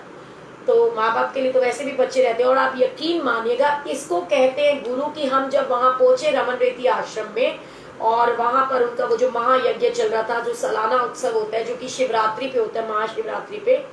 और वहां क्योंकि मेरे हस्बैंड को जॉन्डिस था तो उसकी वजह से उनकी तबीयत खराब हो गई, क्योंकि पता ना बाहर जा करके तो इंसान तला मला खा लेते हैं, सब कुछ खाते हैं। जब हम वहां पहुंचे और वो सब खाया तो उनकी तबीयत, क्योंकि वैसे उनको कुछ हजम नहीं हो रहा था, बीमार थे, उनको बहुत वॉमिटिंग स्टार्ट हो गई। हम पूरी गाड़ी करके गए थे, लेकिन हमें उस कारणवश क्या करना पड़ा कि वो वहां से जल्दी आना था। और मेरे सब लोग कहे कि मैंने अपने पापा को बोला इनको लेकर के हमें उस गाड़ी में हम दूसरी वो करी, और हम उनको घर लेकर वापस आ रहे थे कि इनकी तबीयत इतनी खराब हो गई है तो ये कैसे यहाँ रुकेंगे, तो उल्टा परेशान हो जाएंगे, क्योंकि वो तो टेंटों के शिविर लगते हैं वहां पर। अब अगर वो बन गई हो तो मुझे नहीं पता, बिकॉज मैं बहुत टाइम से गई नहीं हूँ, लेकिन वहां पर जो है ना वो टेंटों के वो लगते हैं जिस समय वो शिविर समागम होता है उनका। तो हम वहां पहुंचे और मेरे हस्बैंड ने जब कहा तो मैंने कहा भाई मैं अब यहाँ आई हूँ तो मैं इनसे बिना मिले तो मैं नहीं जाऊंगी। तो सारे मुझे कहे कि हम वहां बैठे हैं और गुरुजी वहां बैठे हैं और इतना रश है, इतने सेवादार खड़े हैं, आगे कैसे जाएं जी, कैसे कोई जाने ही नहीं देगा, हाउ इट्स पॉसिबल कि मैं चले जाऊं। तो मैंने उनको कहा, मैंने कहा ऐसे तुम यहाँ रुको, मैं माथा टेक के आ रही हूँ। कहते नहीं नहीं। मैंने कहा अगर तुम्हें ज्यादा, क्योंकि मैंने इनको बोला हम शादी के बाद पहली बार आए तो मैं अकेले माथा नहीं ना टेकना चाहती, क्योंकि उस आश्रम में तो पहली बार आए थे। मैंने कहा हम इकट्ठे चलेंगे और मैं आपको माथा टिका करके लाऊंगी। हाय नेहा, जय गुरु जी। अमितिन, मैं रोहिणी में रहती हूँ, दिल्ली में। तो उस समय मेरा आई कांटेक्ट हुआ गुरुजी के साथ, मैं देख रही थी और मैं बड़े भाव से उनकी तरफ देखे जा रही थी, क्योंकि वो कहते ना जिसके ऊपर जिस पर कृपा गुरु की होई तिस पर कृपा करे सब कोई। जहां गुरु की दृष्टि पड़ गई है ना, अगर फिर आपका कोई बाल भी बाका नहीं कर सकता, ये सच्चाई है। और मेरा आई कांटेक्ट हो गया गुरुजी महाराज के तरफ, क्योंकि मैं उन सबको कह रही थी कि हमें आगे जाने दो, वो कह रहे थे आगे नहीं जा सकते। मैंने कहा प्लीज जाने दो, मेरे हस्बैंड की तबीयत खराब है। उन्होंने देख लिया थोड़ी सी, मैंने जानबूझ के थोड़ा सा तेज आवाज में बोला कि प्लीज मेरे को जाने दो, मुझे महाराज जी के पास जाना है। तो इतने में महाराज जी ने हमारी तरफ देखा और उन्होंने वहां से इशारा किया कि आ जा। और उन्होंने सबको बोला जो उनके पास थे, उन्होंने बोला कि इनको आने दो। और सबसे बड़ी खुशी कैसे हुई मुझे कि वहां जा करके भी उन्होंने मुझे उसी नाम से पुकारा, ओए स्वीट गर्ल कैसी है, आ गई, इतने प्यार से। और उसके बाद उतना ही नहीं, जब मैं बुढ़िया हो गई कि 25, 26, 27, 28 साल की भी हो गई थी, तब तक भी मैं जब तक रेगुलर जाती रही उनके पास, उन्होंने मुझे हमेशा स्वीट गर्ल कह के बुलाया। तो ये होते हैं गुरु, वो होती है उनकी महिमा, उनका प्यार। वो जिसको मिल जाता है ना तो फिर समझ लो उसके ऊपर कृपा ही कृपा है। और मेरे ऊपर तो इतनी असीम कृपा है कि मैं तो मुनि जी महाराज की भी हम लोग उनके कहते हैं ना कि बहुत छोटे छोटे थे तो वो आया करते थे मेरे मामा जी के घर। हमने तो उनसे भी बहुत प्यार लिया, हमने महाराज जी से बहुत प्यार लिया। हमने अभी हमारे श्री मदन मोहन जी महाराज है हरिद्वार में, हरमिलापी जी के वहाँ। तो हम जब पेरेंट्स की तरफ से वहाँ जाते, जैसे मैंने बताया था, आपने सत्संग में भी शेयर किया था, तो वहां पर भी हम जाते हैं, उनसे भी बहुत प्यार मिलता है। और अब जो मेरे गुरु जी महाराज है, इनसे तो मुझे इतना इंतहा प्यार मिल चुका है कि अब मुझे प्यार पाने के लिए किसी और दर की जरूरत ही नहीं है। कि वो कहते हैं ना कि कहीं जाने का दिल नहीं करता जब गुरु जी के चरणों में आ जाओ। तो ऐसी 6 साल के अंदर मैं ऐसी कटी हूँ दीन दुनिया से कि मैं कभी कहीं जा ही नहीं पाती। मतलब मुझे बहुत साल हो गए हैं मैं हरिद्वार नहीं गई, और पता नहीं कितने साल हो गए कि मैं रमन रेती नहीं गई, जो मेरे इन लॉज के गुरु हैं। क्योंकि बस वो एक लगन, क्योंकि उन लोगों से मैं जुड़ी थी सिर्फ इसलिए कि वो मेरे इन लॉज के गुरु हैं तो जाना है, एक कर्तव्य है। वो मेरे पेरेंट्स के गुरु हैं कि जब माँ बाप ही जा रहे हैं तो बच्चे अकेले कहाँ रहेंगे। वहां मैं अपने मन से नहीं गई ना, क्योंकि वो मेरे ऊपर वो नहीं था कि गुरु से मुझे लगाव हो गया तो मैं वहां जा रही हूँ। ऐसा कोई प्यार नहीं था, तब तक कोई सेवा भाव नहीं था। सेवा करनी सिखाई गुरु जी ने, सेवा भाव पूरा अंतरात्मा बदल देते हैं। आज राजेंद्र अंकल से आप कभी पूछना, राजेंद्र अभिचंदानी ऐसे कुछ उनका नाम है, फेसबुक पे आईडी है, उनसे कभी पूछेगा जब मेरे घर में पहला सत्संग हुआ था मुझे शुक्राना बोलने के लिए कहा गया था, बट मैं शुक्राना नहीं कर पाई थी। मैंने सिर्फ इतना बोला था, शुक्राना गुरुजी, जय गुरुजी, और अंकल आप लोग सत्संग शेयर करो। मैं शुक्राना नहीं कर पा रही थी। और आज मैं वही हूँ कि मैं 1-1, 2-2 घंटे और इनफैक्ट दिन में 2-2 बार आप लोगों के साथ बैठकर बात कर पाती हूँ। तो ये जो शक्तियां है, ये जो गुण है, ये जो भाव है, जो कि मतलब हरिद्वार जाते थे ना, पता किस लिए जाते थे कि जाएंगे गंगा जी में और आराम से स्नान करेंगे। हम वहां कोई सत्संग थोड़ी सुनते थे, जाते थे ना पेरेंट्स के साथ। तो दिन में 4 बार तो हम स्नान करने जाते थे नदी में, गंगा जी में पांव रख कर। उस समय तो इतनी भी सेंस नहीं थी कि वो गंगा महारानी है, वो गंगा मैया है, उसके अंदर पांव लटका कर नहीं बैठा जाता। इतने भी संस्कार नहीं थे। ये सारे संस्कार, ये भाव, ये गुरु जी से जुड़ने के बाद आए, जब गुरु जी महाराज ने हमें अपने आप से जोड़ लिया, संस्कारों में जोड़ दिया, शब्द बानी सुनानी शुरू करी। उस शब्द बानी ने हमारे भीतर अंदर को चेंज कर दिया। इसलिए मैं कहती हूँ, जब गुरु जी महाराज कहते थे अपनी संगत को कि आपको अगर पंजाबी समझ नहीं आती तो चिंता मत करो, शब्द बानी फिर भी सुननी है। गुरु जी, जिनको लोग कहते ना हमें समझ ही नहीं आ रहा, गुरु जी कहते थे तो तू सुन, कहते थे समझ नहीं आ रहा, गुरु जी कहते थे सुन। क्यों? क्योंकि गुरु जी कहते थे कि आप सुनो, आपका काम सिर्फ इतना है। वो कब मेरे जीवन में उतरेगी, कब बदलाव आएगा, वो गुरु की कृपा के बाद आएगा।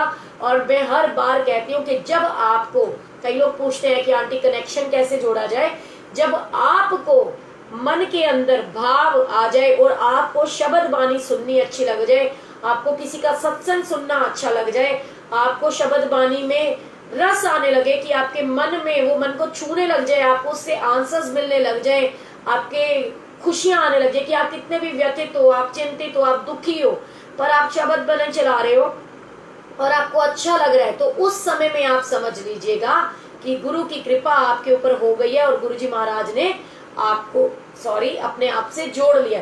तो इसको बोलते हैं कि गुरु की कृपा, और इसको बोलते हैं 100% सरेंडर। ऐसे कि गुरु जी हम आपकी शरण में हैं। और मैं तो हमेशा गुरु जी को कहती हूँ कि गुरु जी मुझे आपसे जुड़ना नहीं आता और मुझे सरेंडर करना भी नहीं आता, और मैं शायद सारी जिंदगी सरेंडर नहीं कर पाऊंगी क्योंकि उतना विश्वास मुझे हो ही नहीं पाता।